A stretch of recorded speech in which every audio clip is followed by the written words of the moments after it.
Harbin, une grande ville de 10 millions d'habitants se situant au nord-est de la Chine, a connu la montée d'une deuxième vague d'épidémie du virus du Parti communiste chinois.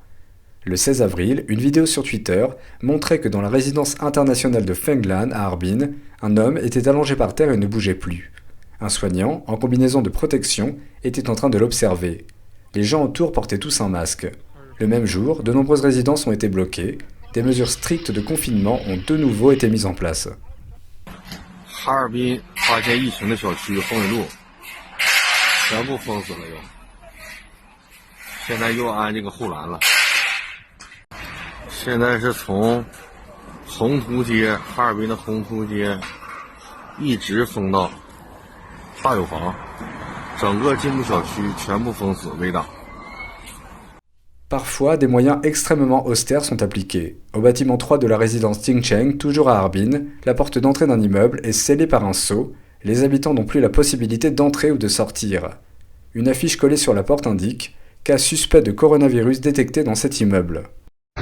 3号楼，金城小区，看着没有？本单元有封条。 大锁头已经封上了，啊！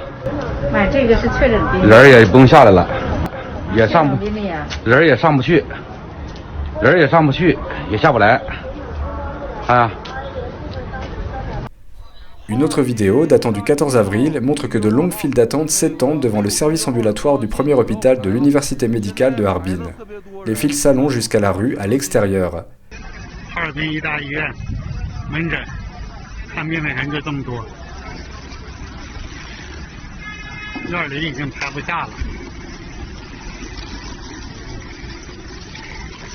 排到外面了，排到大直街上，大直街上都是人，都是看病的队伍。初步查了一下，大约得有5、6千人吧。 Dans cette période d'épidémie, il y a aussi certaines personnes qui ne peuvent plus endurer la pression. Dans l'après-midi du 20 avril, un homme s'est suicidé en se jetant de l'immeuble de l'hôpital provincial à Harbin.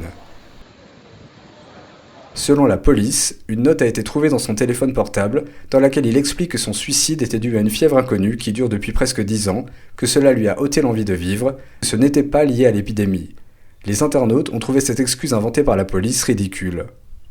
这种疫情对于我们普通老百姓来讲，确实是一座山的压力。在我的记忆当中，从来没有这么贵的菜价。东北3省职工的收入也低，公共卫生事件的时候，您所产生这些检测费、隔离费、治疗费，不应该由我们市民来出啊，应该由政府来出。出现跳楼是被逼的走投无路吗？